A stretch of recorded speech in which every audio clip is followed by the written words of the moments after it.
all the industry has to do is turn to a government or turn to somebody like me and say, would you comment? The problem is solvable, but to answer your question, sir, it's really the modulation or the pulse frequency, the carrier waves that they put in, that tend to do most of the damage. All right, Eric, interesting questions. Thank you. And here's another one, Temba, asking this question. What are the effects of microwaves when using Bluetooth in the car, which many of us do, and or when the Bluetooth device is actually on your person? Two questions there, ma'am. The first, you should never, ever use a microwave transmitter inside a car, because they reflect all of the microwaves backwards and forwards and backwards and forwards, and you are effectively putting yourself into a microwave oven. That is the first thing. The other thing is that we know from experiments, and this has been published, that when you have microwaves near your brain, we know that it was carried out on children, and a child who used a microwave transmitter, or an ordinary cell phone, for 2 minutes had his natural brain waves disrupted for 2 hours afterwards.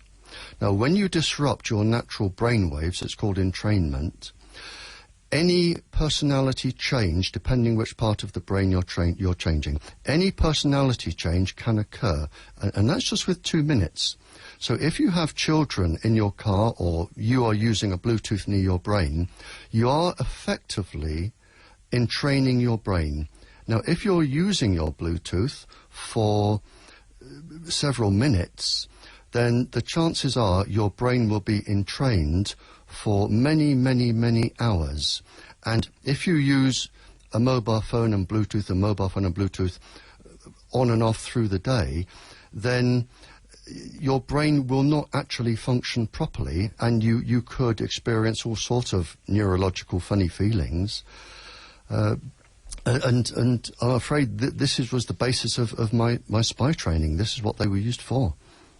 And lots more questions coming from listeners, and I've also got some more questions.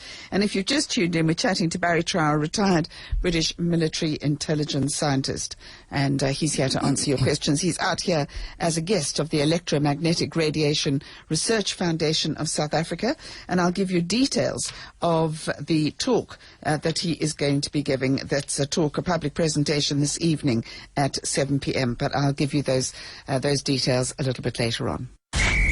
Talk Radio 702. We're talking 2010 on 011 883 0702. All right, we're going to run out of time, but let's see how we go. Is there a minimum amount of texting that is safe for girls? The question is too hard for me to answer. The question really is like, is there a minimum amount of cigarettes a child could smoke and stay safe? There are so many complicated issues here. A girl may just text once, send the microwave straight through her ovaries and cause genetic damage, or she may text for a month and have no specific issues.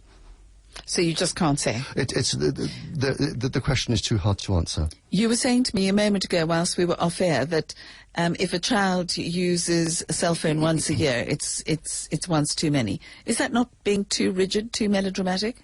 My own government has said that children should only use cell phones in a life and death emergency. Some countries, I believe Russia, actually ban children from using cell phones. But if we stick to the life and death emergency, if a child says to me, I've used my cell phone once a year, I would say, well, you have a pretty rough life to have an emergency like that every year. A child should not use a cell phone only in a life and death emergency. And there are other medical issues that I don't have time to go through to do with the immune system and the development of the nerves. But a child should not use a cell phone unless it is a life and death situation. And it should not, emphatically, the mast should not be sighted in a school ground. Absolutely not, without a shadow of a doubt. Let's see if we can answer this question from Moira. Hi there, Moira. Hi. Hi, Barry and Good Jen. afternoon, ma'am. My question is, do satellite dishes emit microwave radiation? And I'm not talking about the sort of home TV satellites. I'm talking about these 50-meter diameter satellite dishes. And the reason I ask is that I have a factory next door to an area that's like a satellite farm. And I've been working there for 15 years, and my health has deteriorated to the point where I can't even work anymore, with neurological problems and various health problems. The easy answer to your question, ma'am, is yes, they can. And is it the microwaves that are the problem? Because these are satellites that I believe some of them track satellites orbiting the Earth, and two that are located about 10 meters from my factory are at least 50-meter diameter. If they're tracking satellites orbiting the Earth, to be honest, it depends what the dish is there for and what it's doing. If it's tracking a satellite, then nothing should be coming your way. If it is tracking a satellite, picking up information and forwarding it to a cell tower... Yes, that's what it does. Or receive from a cell tower... If it's receiving from satellites and forwarding it to a cell tower, that is... generally sort of in the form of a beam, and if you are in the way of that beam, then you are absolutely correct, ma'am. That could be the explanation of your illness, without a shadow of a doubt. And can it cause things like clinical depression and neurological problems? I've lost feeling... Maura, I can't be too explicit about that, but Barry will answer that question. Thanks. Yes. Okay, fantastic. Barry, you'll stay for a few minutes after the news?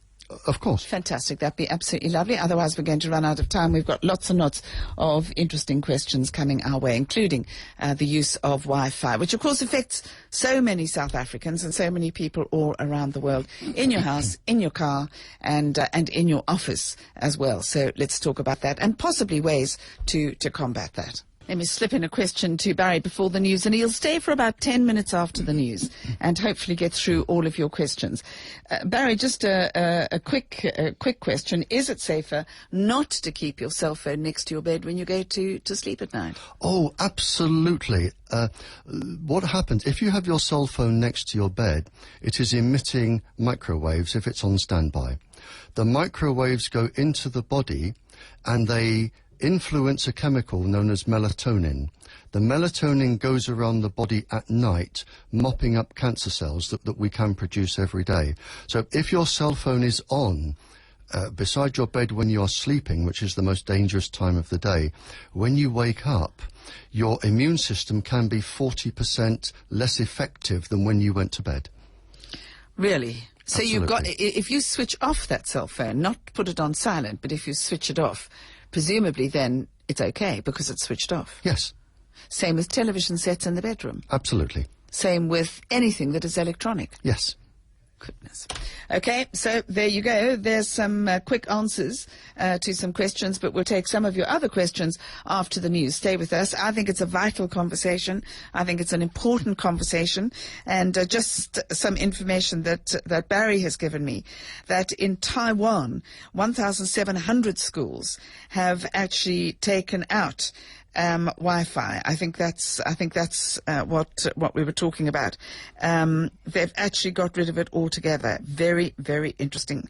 And we'll talk about that a little bit after the news. So please stay with us, talking to Barry Trower. You're listening to Jenny Crewis Williams on Talk Radio 702.